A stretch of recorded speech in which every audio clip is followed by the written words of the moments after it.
What a night for the New York Knicks here at Madison Square Garden as they get a fantastic comeback victory, 108-106 over the Houston Rockets. And this was not an easy one for the New York Knicks because it looked like they were going to be in trouble again.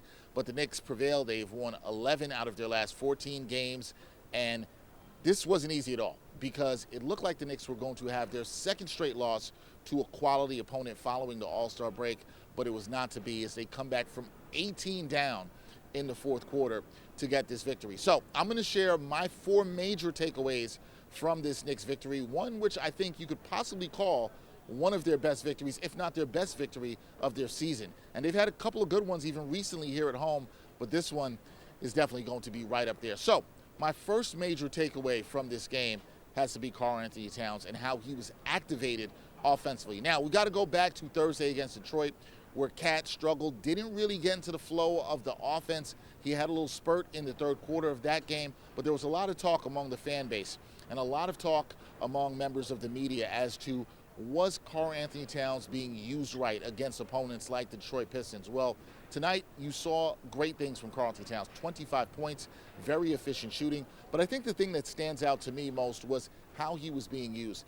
There were some plays called for Karl-Anthony Towns. You saw him in some post-up situations. This is a game in which I saw him post up maybe as much as we've seen from him all season, and he was efficient. You didn't see the silly fouls. You didn't see the hooking. You didn't see him picking up offensive fouls and killing the flow and the momentum in this game. You saw Karl-Anthony Towns, who was very efficient, and it wasn't just early. He had 18 points going into the fourth quarter. 7 of them came in the fourth quarter. Some big baskets from him. Also made some really important passes in this game. So Cat was really good offensively, and after this game, head coach Mike Brown talked about how the team was able to activate Cat offensively tonight. We tried to get him the ball in different places. We tried to get him the ball in the post. We tried to get him the ball in the pocket. We tried to have him pick and pop, and he did a good job delivering at the end of the day. But we weren't specifically going to him. We were just playing. And he was the ball, when you play the right way, usually the energy of the ball finds you, and that's what happened to him. And when the ball was in his hands, he did a nice job of making the right play, whether it was for him to score or for him to pass. Now, another major player in this game is one that probably will come as no surprise to anybody, and that was the captain, Jalen Brunson. But Jalen Brunson, halfway through this game, was probably having one of his worst offensive games of the season. He only had 2 points at halftime, and he did not make his first field goal until 4:21 to go in the third quarter. But he was huge in the fourth quarter, and it wasn't just offensively. He came up with some big defensive plays as well, drawing a charge on Kevin Durant in the final minutes. That was huge. He had the game-winning or go-ahead jumper, you should say, in this contest with 30 seconds to go to put the Knicks up for good. And he had 8 points in the fourth quarter, going 4-4 from the field. So the captain was huge in this one. This is something that we see from Jalen Brunson from time and time again. He has been huge, and he delivered there. One thing you can say about Jalen Brunson is he's going to be there when the Knicks need him. My colleague Stephen Bondi has called him the smartest player he has ever covered when covering the New York Knicks, and you saw it tonight. Just a lot of heady plays, a lot of intangible plays, and there was a lot of talk among the Knicks fan base, especially on social media, about whether Jalen Brunson was taking too many shots or whether he was not their best offensive option, particularly late game situations. And I think tonight is one of the reasons why you were totally fine with him having the ball in his hands in late game situations. He showed time and time again he will come up with big plays, he will make the right play. But you know what he also needs? He also needs players to come along with him. And he got that tonight from Karl-Anthony Towns. So that helped Jalen Brunson make some good decisions. And he had players on the floor who helped make the right plays and come up big. We'll talk about some of those guys later. But another huge night for Jalen Brunson here, and coming up big time in the fourth quarter, showing that it's not about how you start. It's really about how you finish. And he finished strong in this quarter. So that's another one of my takeaways here, Jalen Brunson being really good. Another starter that we have to talk about in this one is OG Anunoby. OG Anunoby got off to a fantastic start. Now, OG, he had a terrible game against the Pistons. And one of the things that you've heard Mike Brown talk about a ton this season is adversity. And adversity, when it happens, a lot of it has to do with, well, how are you going to bounce back? Well, OG Anunoby bounced back. He had a huge 16 points for the Knicks in the first half. And in this game, he finished with 20. So only 4 points in the second half for him. But he was the Knicks' best player in the first half of this game, and they needed his offense. The Knicks went into halftime trailing by 1, and a huge part of why they were in this game was OG Anunoby. OG Anunoby was also huge defensively, 4 steals in this contest. But maybe, arguably, the biggest impact that he had tonight was on the defensive end. Kevin Durant was his primary assignment. He held Kevin Durant to 9 of 24 shooting.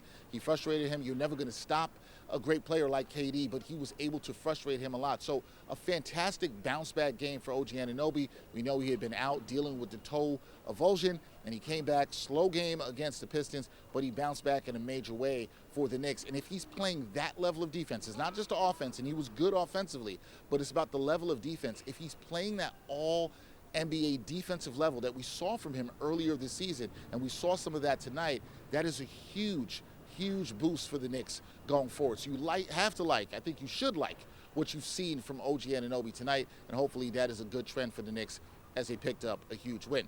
Now, the last major takeaway for me in this game really was who Mike Brown chose to close with in this contest. So a substitution that I found very interesting, and we saw against Detroit, Mikal Bridges sat for basically the final 9 minutes of that game, and with 5 minutes and 1 second to go in this contest, Mike Brown made a substitution. He brought in Jose Alvarado in for Mikal Bridges. And very interesting, because Alvarado had a fantastic game, and we'll get to that in a second.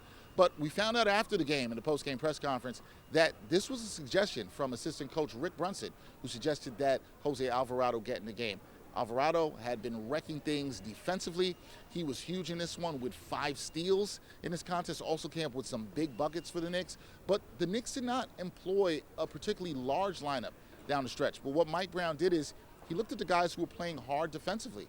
And so you did not see Josh Hart close most of this game down the stretch. You did not see Mikal Bridges. Mikal Bridges only played 4 minutes and 55 seconds of the final 5 minutes and 1 second of this game. So mostly no Mikal Bridges. He went with a small backcourt of Jalen Brunson and Jose Alvarado, who played 20 minutes in this one. Also Landry Shamet, OG Anunoby, who I talked about, who was tremendous defensively, and then Karl-Anthony Towns. Those were the guys that pretty much closed the 5 minutes of this game. Those were the guys that helped the Knicks dominate the fourth quarter, where they were able to outscore the Rockets so efficiently. One of the things, and why I think this is of note, is, sure, you can look at that and say, hey, Mikal Bridges, another disappointment, offensively and defensively in this game, that he didn't show up necessarily. You could say, hey, you want a little bit more out of Josh Hart in this game, who did not have a good offensive game. But I think the major takeaway from this is Mike Brown is willing and ready to go with the guys who are playing hard defensively, even if they're undersized, right? Even if you look at it and say this might not be the best matchup.